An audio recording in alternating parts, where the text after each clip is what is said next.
Hello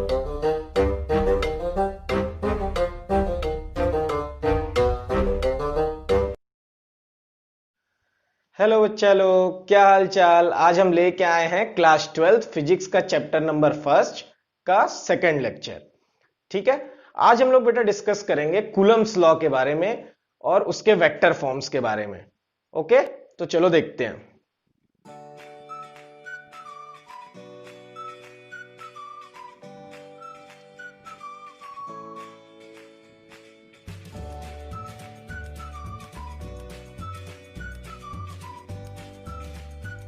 start करते हैं। बेटा बेसिकली कूलम्स लॉ होता क्या है? Interaction of charges. तो मैंने यहां दो चार्जेस ले लिए हैं, Q1 और Q2।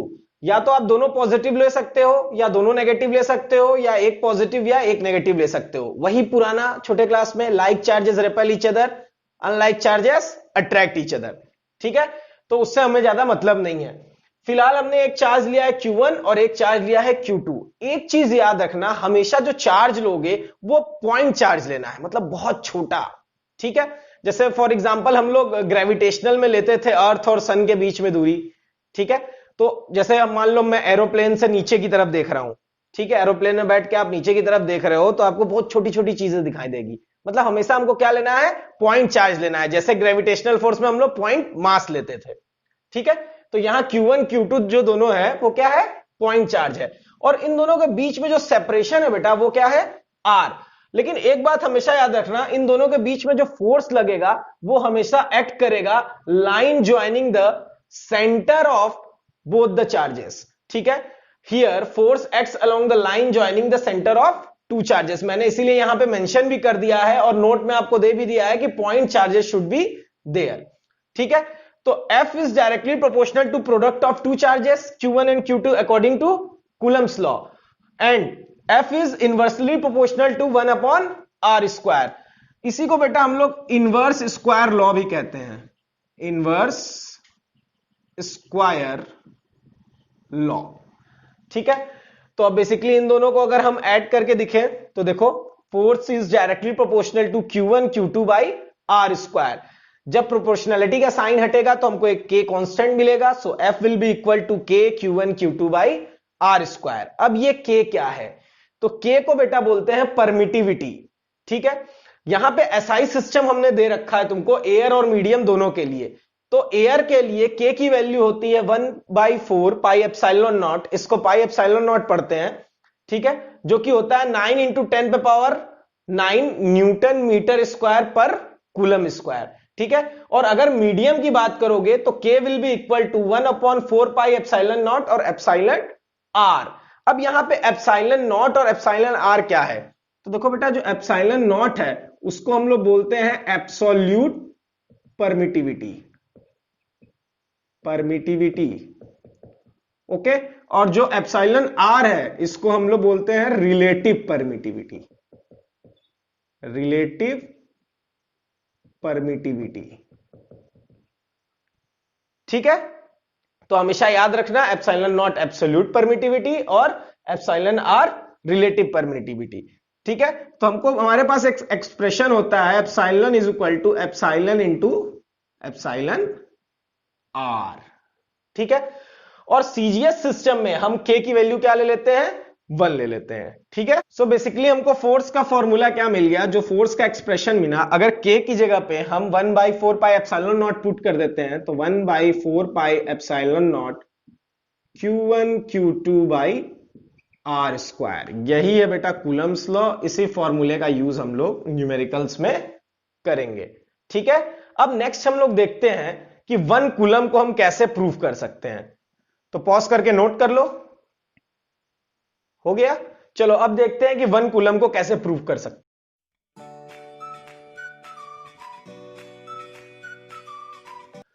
तो देखो यहां पे मैंने क्या किया है, Q1 और Q2 को Q के बराबर ले लिया है। ठीक है, और सेपरेशन बिटवीन देम हम लोगों ने 1 मीटर ले लिया है। और फोर्स की वैल्यू हम लोगों ने ले ली है 9 इंटू 10 पे पावर 9 न्यूटन। तो याद करो हमारे पास फॉर्मूला था force equal to 1/4 pi epsilon naught Q1 Q2 by R square. और बेटा 1/4 पाई एप्सिलॉन नॉट को हम लोग क्या लिख सकते थे? 9 इंटू 10 पे पावर 9 न्यूटन मीटर स्क्वायर पर कूलम स्क्वायर। तो देखो यहां f की जगह मैंने 9 इंटू 10 पे पावर 9 पुट कर दिया, और 1/4 पाई एप्सिलॉन नॉट की जगह भी 9 इंटू 10 पे पावर 9। Q1 Q2 को अगर मैं Q पुट कर लूंगा तो क्या हो जाएगा, Q का स्क्वायर, यहां भी Q यहां भी Q, Q into Q square upon 1। R की वैल्यू हम लोगों ने क्या ली थी, 1 मीटर, तो स्क्वायर करने पे 1 आ गया। ये और ये कैंसिल आउट हो गया, Q स्क्वायर की वैल्यू क्या बच गई, 1। So Q will be equal to plus minus 1 coulomb. So इस तरह से हम लोग चार्ज को प्रूव कर सकते हैं। ठीक है, जल्दी से नोट डाउन कर लो, फिर आगे बढ़ते हैं। अब हम लोग को बेटा डायमेंशनल फॉर्मूला निकालना है परमिटिविटी का। तो हम लोग सबसे पहले फोर्स का फॉर्मूला यूज करेंगे, जो कि होता है F is equal to 1/4 pi epsilon naught Q1 Q2 by R square. इसमें से सबको पहले क्रॉस मल्टीप्लीकेशन से एप्सिलॉन नॉट को इधर ले चलो और फोर्स को इधर ले आओ। तो देखो एप्सिलॉन नॉट की वैल्यू क्या हो जाएगी, Q1 Q2 upon 4 pi and this f will come this side and r square। तो यहां पे देखो जो बेटा 4 पाई होता है ये तो कांस्टेंट वैल्यू है, इसका कोई भी डायमेंशनल फॉर्मूला नहीं होगा। ठीक है, तो सबसे पहले हम लोग क्या लिखेंगे, इसकी यूनिट लिख लेते हैं। तो चलो epsilon naught is equal to Q1 की यूनिट चार्ज है तो कूलम, Q2 की यूनिट ये भी चार्ज है तो कूलम, अपॉन 4 पाई की कोई यूनिट नहीं होती, फोर्स की unit Newton, okay, r square तो बेटा मीटर स्क्वायर।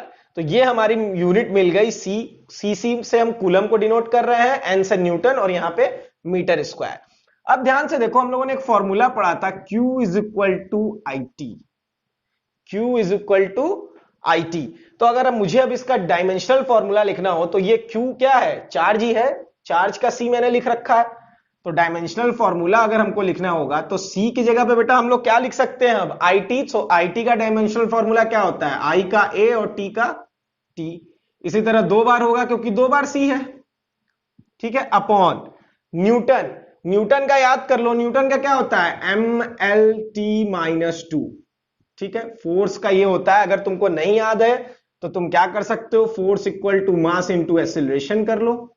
ठीक है, अब मास का m और एक्सीलरेशन का क्या होता है बेटा, मीटर पर सेकेंड, सो LT-2। तो फोर्स का डायमेंशनल फॉर्मूला क्या हो गया, MLT-2। और मीटर स्क्वायर का क्या हो जाएगा बेटा, L स्क्वायर।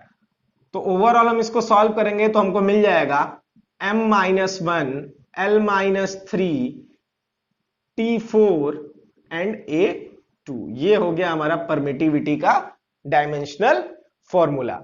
ठीक है, तो अगर आपको यूनिट्स याद है, आपको फोर्स का डायमेंशनल फॉर्मूला नहीं भी याद है, तो आप उसके यूनिट्स को यूज करके उसका डायमेंशनल फॉर्मूला कैलकुलेट कर सकते हो, और फिर हम परमिटिविटी का डायमेंशनल फॉर्मूला कैलकुलेट कर सकते हैं। कभी कभी ये क्वेश्चन एमसीक्यू में पूछ देता है एग्जाम में, सो आपको निकालने आना चाहिए, या तो अगर याद हो जाए तो और अच्छा है। ठीक है, सो आओ अब देखते हैं कुछ न्यूमेरिकल्स कूलम्स लॉ पे।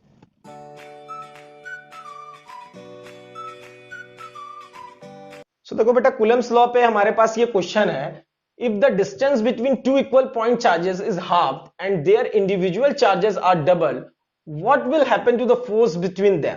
सो इस टाइप के क्वेश्चंस को करने के लिए याद करो, force is inversely proportional to 1/r square हम लोगों ने देखा था, जिसका नाम मैंने आपको बताया था इनवर्स स्क्वायर लॉ।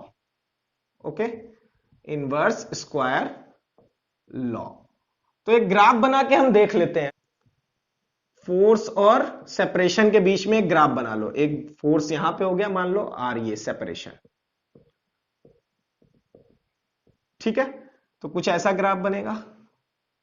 इसका मतलब हमेशा याद रखो, जब आर हाफ हो रहा है, जैसे जैसे आर घटेगा, जैसे जैसे आर घटेगा एफ क्या होगा, बढ़ेगा। ठीक है, एफ डैश जो होगा वो बेटा हमारा क्या हो जाएगा, 4 टाइम्स ऑफ एफ, क्योंकि स्क्वायर होता है। अगर r/2 लोगे तो स्क्वायर करोगे तो कितना टाइम्स हो जाएगा, 4f टाइम्स।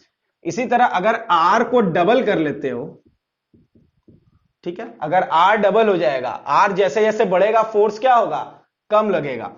तो फोर्स इज इक्वल टू कितना हो गया, F/4। ये ठीक उसके इनवर्स में आ जाएगा। ठीक है, तो हमेशा याद रखना, r अगर कम करोगे तो फोर्स बढ़ जाएगी।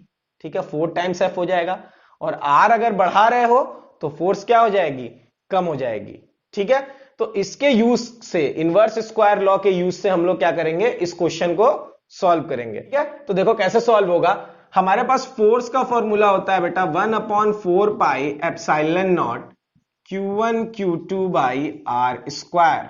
तो इस क्वेश्चन में Q1 is equal to Q2 दिया है, तो इसको हम Q मान लेते हैं। ठीक है, लेट कर लेते हैं कि ये Q है। तो फोर्स का फॉर्मूला बन गया 1/4πε0 Q square upon R square. तो देखो अब क्वेश्चन में क्या कह रहा है, क्वेश्चन में कह रहा है कि इक्वल पॉइंट चार्जेस का सेपरेशन जो है वो हाफ हो जा रहा है। इसका मतलब जो हमारे पास दो चार्जेस हैं, पहले तो 2Q चार्जेस हैं।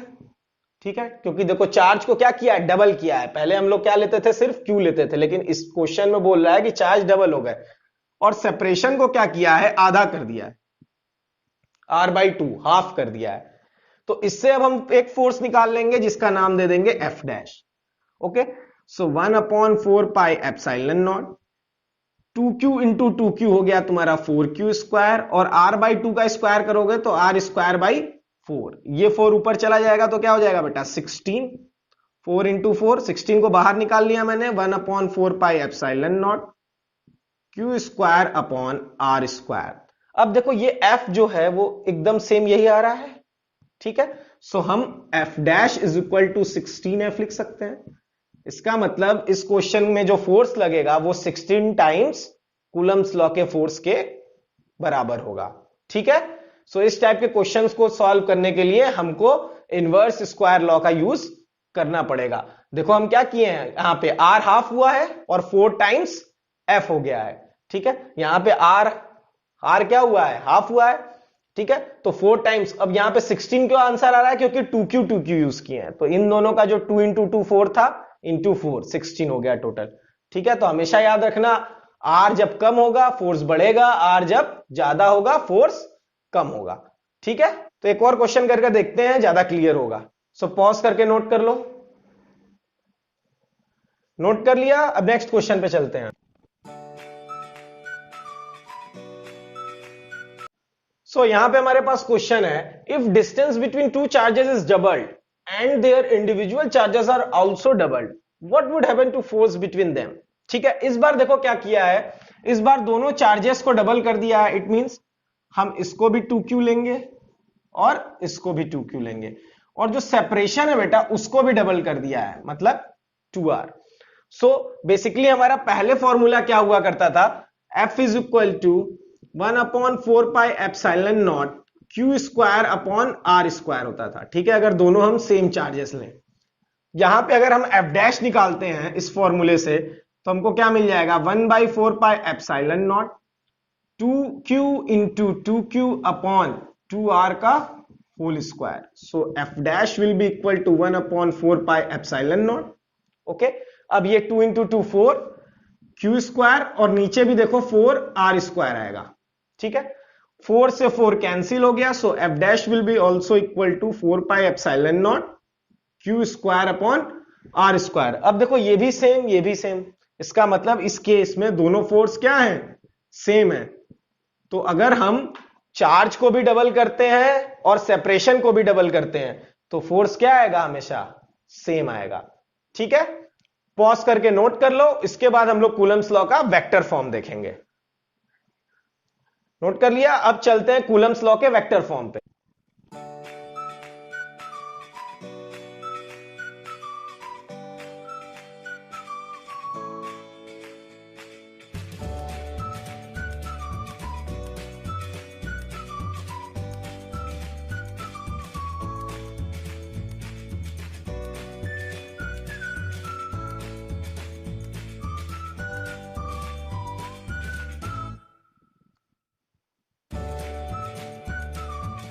सो बेटा अब हमारे पास है Coulomb's law in vector form.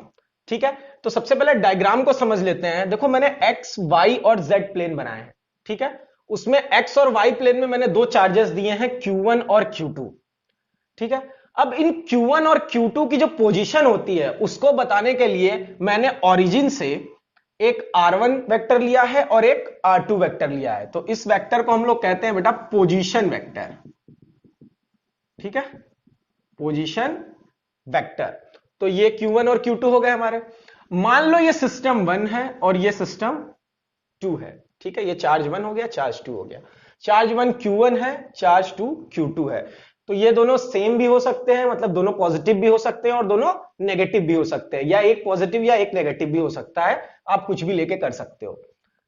अब इस साइड में देखो फोर्स लगा हुआ है F21, मतलब force on 2 charge 2 due to 1, मतलब इस चार्ज की वजह से इस चार्ज पे जो फोर्स है उसका डायरेक्शन किधर है, इधर। उसी तरह फोर्स 1 2, फोर्स 1 2 का मतलब क्या हुआ बेटा, फोर्स ऑन 1 ड्यू टू 2, मतलब चार्ज 2 की वजह से चार्ज 1 पे जो फोर्स लग रही है उसका डायरेक्शन इधर है। और ये हम डायरेक्शन शो कर रहे हैं R21, मतलब 2 से 1 की तरफ डायरेक्शन, और R12 मतलब 1 से 2 की तरफ डायरेक्शन। ठीक है, इतनी बातें हमारी फिगर में क्लियर हो गई। अब देखो क्लास 11 में हम लोगों ने वेक्टर का एक फॉर्मूला पढ़ा था, vector is equal to magnitude into unit vector. Unit vector क्या करता है, डायरेक्शन देता है। तो अब हम क्या करेंगे, वेक्टर की जगह पे हमने फोर्स रख लिया, मैग्नीट्यूड F, दोनों वर्टिकल लाइंस के बीच में जो F लिखा हुआ है यही मैग्नीट्यूड होता है, या आप डायरेक्ट F भी लिख सकते हो, ये भी सही है, कोई जरूरी नहीं है कि आप ऐसे लिखो। ठीक है, डॉट R, और इसको कैप पढ़ते हैं, आर कैप, जो कि हमको क्या दिखाता है, यूनिट वेक्टर। तो देखो हम लोग आर यहां पे यूज किए हुए हैं, इसलिए यूनिट वेक्टर में मैंने आर लिया है, किस लिए, डायरेक्शन को शो करने के लिए। अब हमने फोर्स 1 2 निकाल लिया, फोर्स 1 2 क्या है, इस डायरेक्शन में। तो ध्यान से देखो, फोर्स 1 2 इस डायरेक्शन में लग रहा है, और जो डायरेक्शन है इस साइड वाला वो कौन सा है, R21, R12 तो नीचे की तरफ लग रहा है, तो इसके डायरेक्शन के सेम होना चाहिए आर का भी डायरेक्शन, तभी उसको हम साथ में लेंगे। तो देखो F12 मैग्नीट्यूड हो गया, और R21 इस डायरेक्शन में है, सो R21 हम साथ में ले लिए, पोजीशन वेक्टर। उसी तरह F21 नीचे की तरफ है, ठीक है, सो R12 भी क्या है, नीचे की तरफ। देखो ये R12 नीचे के डायरेक्शन में है, और F21 मतलब Q1 से Q2 की तरफ R12 है, सो F21 डॉट R12। ये दो एक्सप्रेशन मिल गए। अब हम इस एक्सप्रेशन को ओपन कर लेंगे। तो सबसे पहले देखो F12 है हमारे पास, तो F12 का क्या फॉर्मूला है, F12 का मैग्नीट्यूड और उसका यूनिट वेक्टर। तो बेटा सबसे पहले F का मैग्नीट्यूड याद करो, F इज इक्वल टू हमारे पास होता था 1/4 pi epsilon naught Q1 Q2 by R square, यही होता था।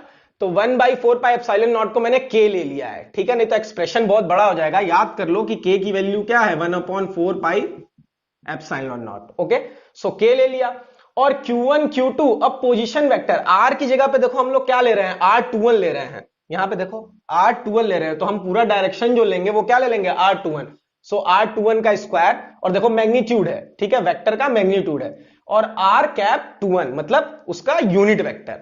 ठीक है, तो अब हमारे पास ये जो फॉर्मूला था, vector is equal to magnitude into unit vector, अगर इसमें से हमको यूनिट वेक्टर की वैल्यू फाइंड करनी हो तो हम लिख सकते हैं unit vector is equal to vector upon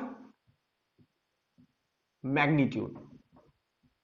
okay, so देखो R21 क्या था, हमारा यूनिट वेक्टर था, अब इसका वेक्टर अपॉन मैग्नीट्यूड हम ले लिए इसकी जगह पे, तो R21 वेक्टर और R21 वेक्टर का मैग्नीट्यूड।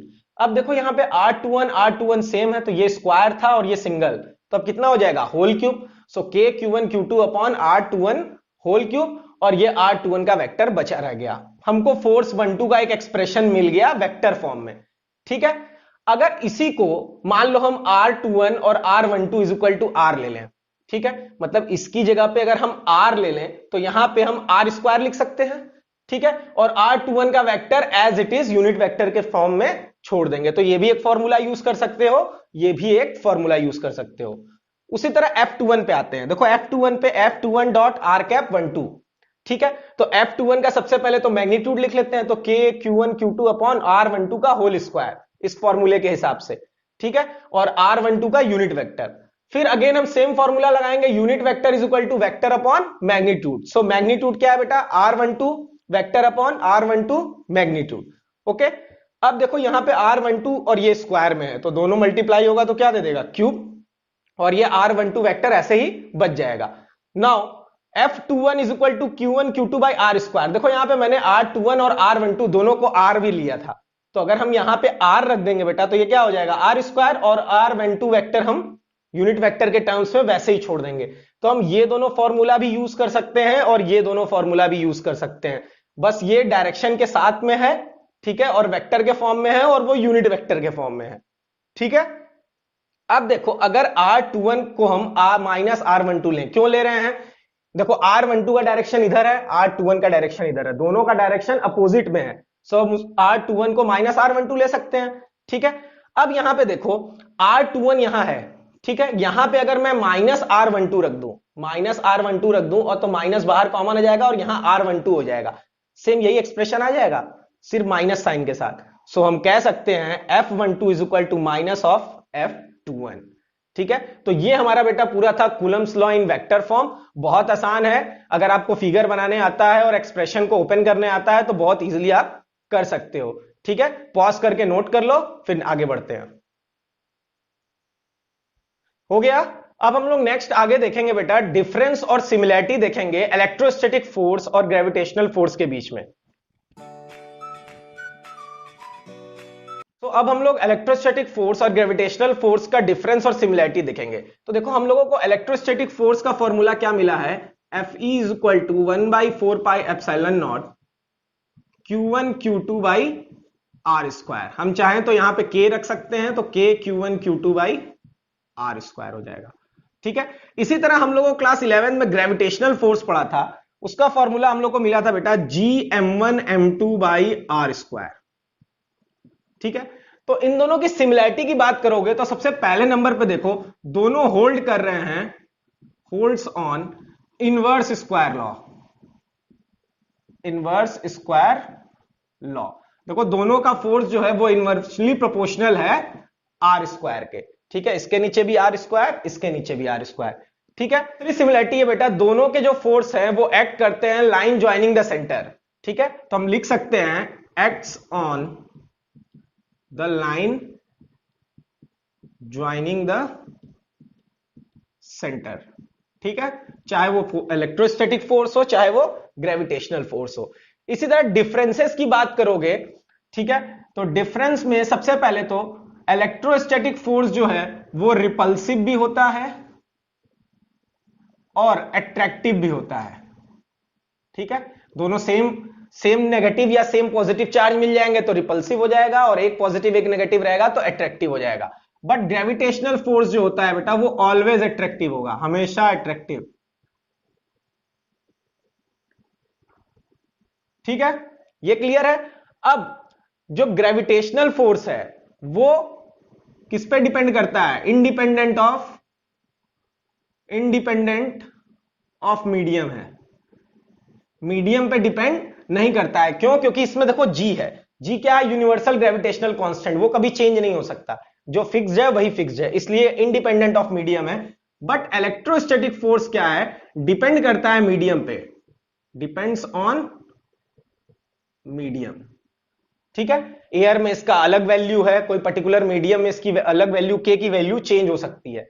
ठीक है, और दूसरी चीज ग्रेविटेशनल फोर्स बहुत छोटा होता है, बहुत कम होता है इलेक्ट्रोस्टैटिक फोर्स से। कैसे? देखो जी की जो वैल्यू है यहां कांस्टेंट की वो बहुत छोटी होती है, 6.67 इंटू 10⁻11 न्यूटन मीटर स्क्वायर पर केजी स्क्वायर। ठीक है, इतनी छोटी। और इलेक्ट्रोस्टैटिक फोर्स का जो के है बेटा वो लगभग 9 इंटू 10⁻9 न्यूटन मीटर स्क्वायर पर कूलम स्क्वायर होता है। तो ये देखो -11 है, बहुत छोटा जी है, और के की वैल्यू ज्यादा है, इसका मतलब इलेक्ट्रोस्टैटिक फोर्स बहुत ज्यादा होगा as compare to G. So pause करके नोट कर लो। हो गया? So this is all about today's lecture. In next lecture we will discuss some numericals on Coulomb's law. Till then keep liking, keep sharing, and if you have any problem from this lecture you can ask questions on comment section or on our WhatsApp number. Thank you.